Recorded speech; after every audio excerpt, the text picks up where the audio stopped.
Disturbing video we have ahead of us here. If you have children in the room, you may want to temporarily take them out.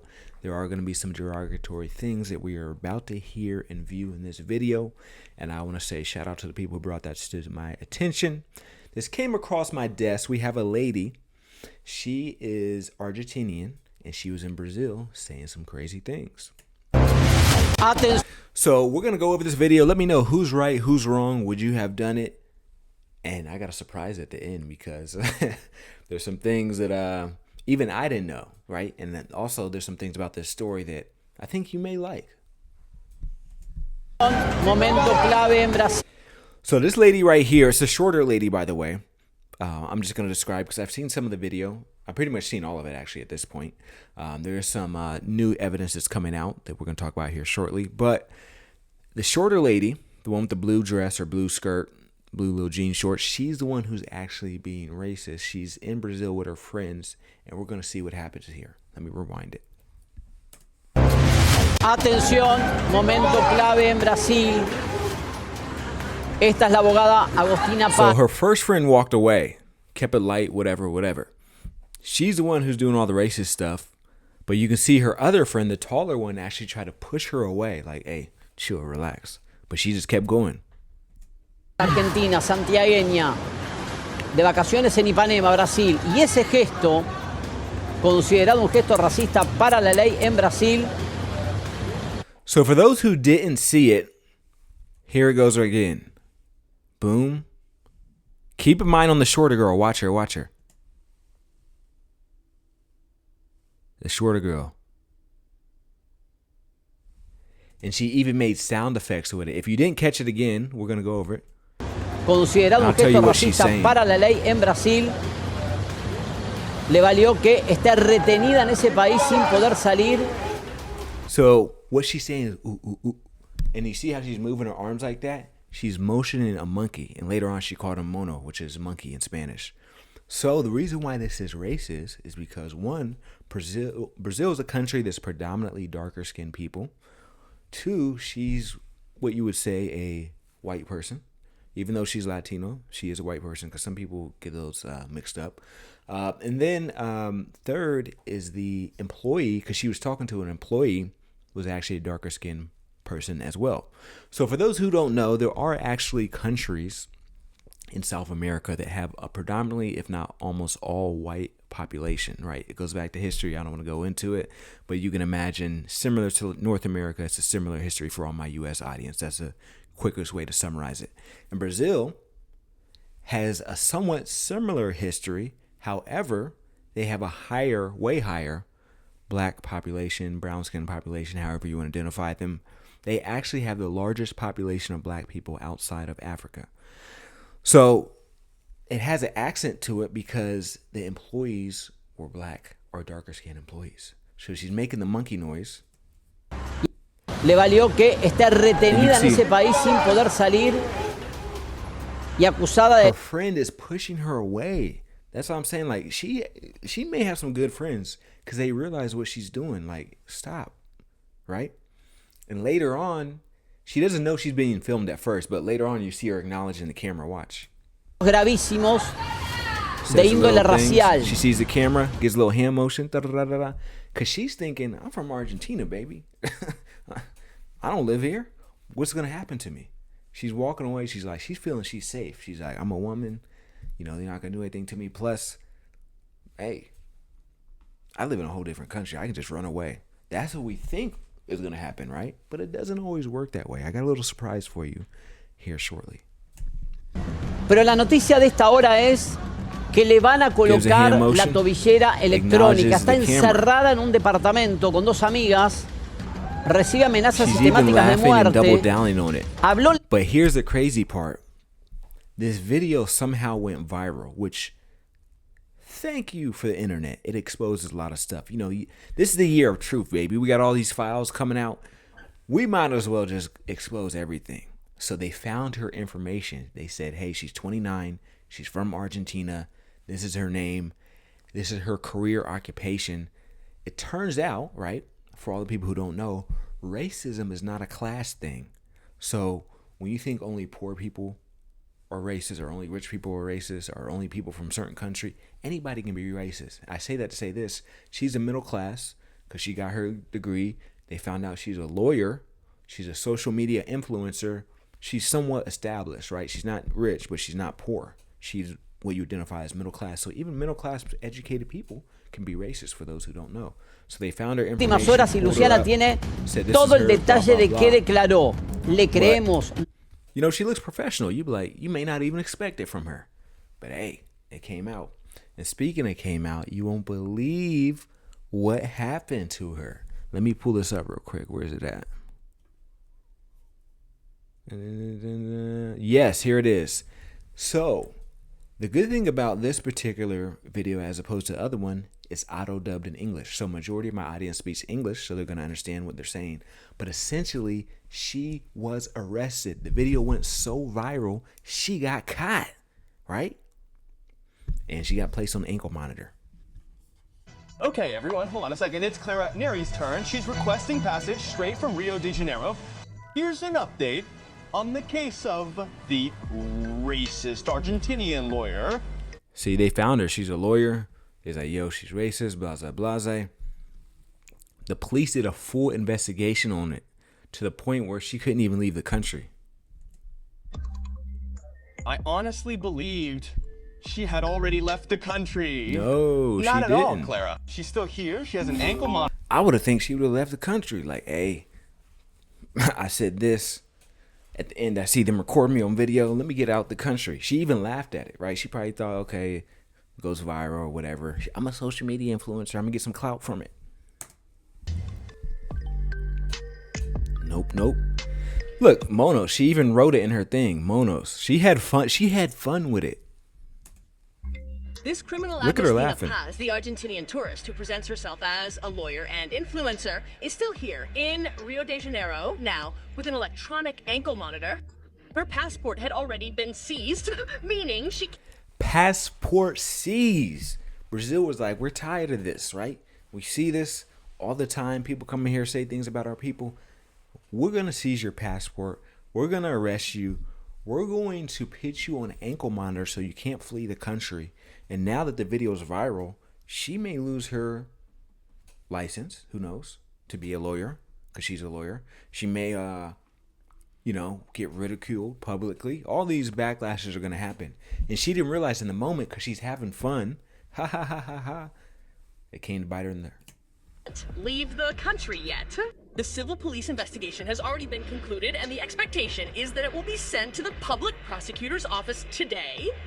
According to the investigators from the Rocinha police station who are leading this case, we remember that in the episode, she was caught on camera swearing, committing, and also carrying out prejudiced acts, imitating monkeys, calling them monos, which also means monkey in Spanish. And what's most striking, besides all that, besides the crime itself, is that the civil police are also now investigating complaints made by the Argentinian tourist herself, claiming... Listen to this. Listen to what they say. ...was being threatened on social media, and even stated to the civil police in her testimony that strangers were going to her house. What?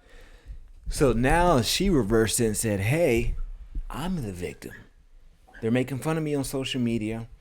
And they're showing up at my house, which, I mean, if they are showing up, if someone's showing up at her house, someone may argue that's too much. I understand. I'm not saying necessarily that they're right or wrong in that situation, but I just say I understand. But listen here. She never thought it was too much when she was swearing at these aren't like people she had a disagreement in the street. These are people, she went to a business establishment. They had a disagreement over the bill and it escalated. So these are actual workers that she's talking to, people who are trying to do their job. They're not innocent. It's not like she got like some type of bystander that was on the street, you know. These are people who are potentially innocently trying to do their job. Like out of all the people, she did it to people she knew they couldn't physically do anything. Because let's say they did something to her right there. It's on camera. I mean, it's public. They lose their job immediately. So that's the only reason why she felt the bravery to say all these things about you're a monkey, blah, blah, blah, blah. She would never walk up to a random person in the street who doesn't have anything to lose and say that too. It was selective politicking, the way she did her thing. These are workers. She claims that these workers had something against her, right? Or said some things to her, disagreement, blah, blah, blah. The civil police are investigating, but they've also already responded to the tourist's father, because her father went to the newspaper, also in Vigor, reporting that fake police officers, had invaded her house and the civil police. Oh, so she's saying it's not even citizens that are going to her house. She's saying it's fake police officers. I mean, in Argentina, is that realistically going to happen? No, they're not going to trip off. They're not gonna. That's the difference between the laws in Brazil and Argentina, is they're not gonna enforce racism like that in Argentina. Just look at the history of Argentina, what they did to the locals, right? And I understand that not everybody from Argentina is racist, but if you just know the history and certain people fleeing certain countries to go to Argentina during a certain war, you can be like, right? And then when you speak to people from Argentina, they'll tell you, if they're being honest with you, they'll tell you certain things about Argentina when it comes to racism, right? So there's whole towns that if you're darker skinned, you know not to go to, right? Do your history on Argentina. By the way, this lady spoke out, and I'm curious to hear y'all's opinion. What do you truly think about her speaking out? Is she right in what she's about to say? Is she wrong? Is the truth somewhere in the middle? Leave a comment down below as we listen to this. And it's in English as well. Well, on Friday we so I'm going to skip right to it, but essentially they actually were able to get an interview with her. Keep in mind, before we play this interview, I want you to keep something in mind. She made the racist remarks. She didn't leave the country. The video got to go viral for a while before the police eventually got it. The police captured the video. Her identity came out. They arrested her. They found her. They arrested her. They did an investigation. They released her while she's still fighting her case. And some time has passed and she's still in Brazil. I say that to say this. She had enough time to formulate her thoughts before her first public interview. I just want to lay that groundwork before we play the interview. Keep that in mind. It's not like she got arrested the same day she made the remarks. Well, listen to this interview and listen to what she says. Complicated gesture that was. By the way, this is her family. Okay, so we were talking about all that as. So her family came to support her. You can tell by the facial features, like, hey, that's her family, blah, blah, blah.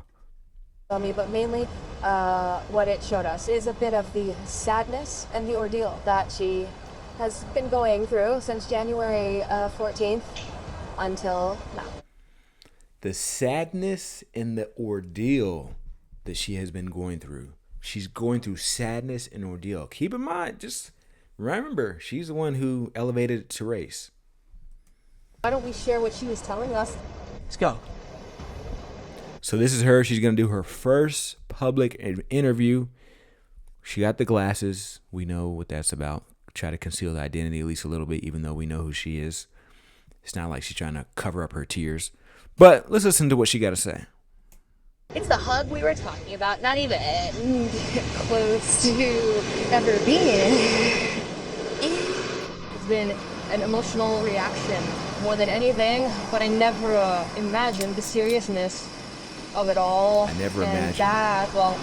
And the seriousness not only of that, but of everything that has come after, of not being able to go out on the street for fear will do some to me, of having.